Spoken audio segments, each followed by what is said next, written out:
Ellie was born in April of 2015, and over that first summer, within the first 4 months, we started noticing these little tics that she was having. Later on, we got a diagnosis that she has a rare genetic mutation called GABRG2. That, as we came to know more about it, was global developmental delay, which basically that affects her ability to walk, talk, eat, move. So Ellie processes basically right around that of like a 4 to 6 month old. We have had to basically adapt all of our care for her and her life to meet that as she grows.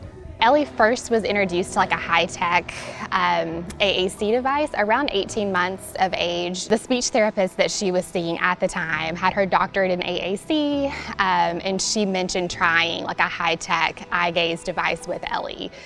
So it was pretty amazing at first, just seeing her interact with that piece of equipment, piece of technology, and like for the first time we were hearing her, choose things or like say words and that sort of thing.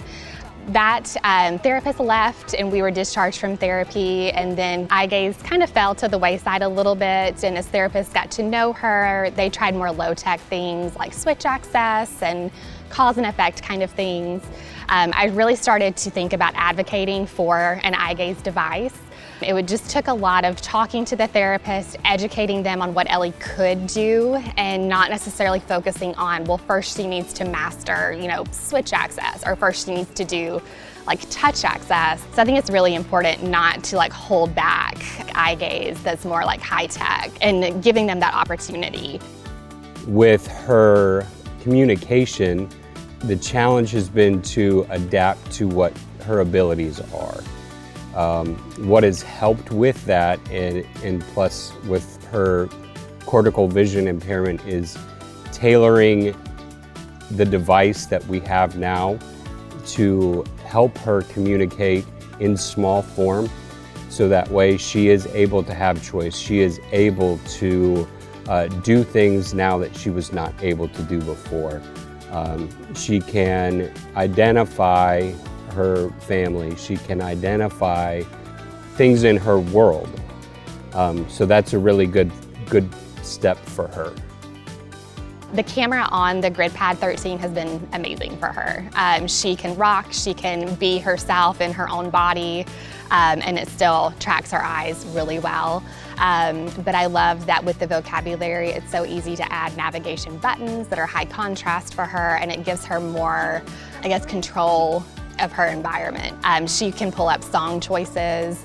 We've been able to embed some of the other programs in Grid, so like Monarch Reader, giving her a way to read accessible books. So she's able to use eye gaze and turn the pages of the book. The emojis are a great thing for her, again, because for her to be able to like pull up characters and different feelings and that sort of thing, it's really surprising sometimes what she chooses. She keeps us laughing sometimes, if we're eating dinner and she blows us a kiss, or she chooses one that's a little more sassy. She's definitely letting her personality shine using this device. So Ellie now has a GridPad 13. The benefit that we're seeing with that is that with her rocking disorder, it still picks up her movement. It still picks up where her eyes are looking. I like that the back part of it, we're actually able to kind of track her eyes with the secondary screen that we're able to see, if we're on the opposite side of her. And despite her moving, which is a lot, we're still able to provide that communication for her. I think that's going to help communicate with those therapists and our nurse as well, so they can have a better understanding of her when she's tired, when she's not feeling good, or things that she's enjoying. So if a therapist is coming in and doing something that she's really liking, it may be something that therapist is going to want to go back to when they come for their next visits. I think the culture sometimes is like, let's wait and see.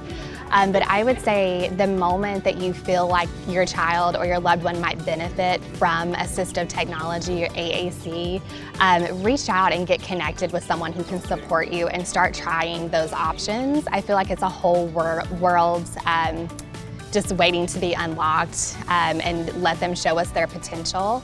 And I would say if you feel like your loved one is a good candidate for eye gaze, they shouldn't have to earn the opportunity to try this technology. Let them try them as soon as they think that they're ready, and I think you can be really surprised in a wonderful way.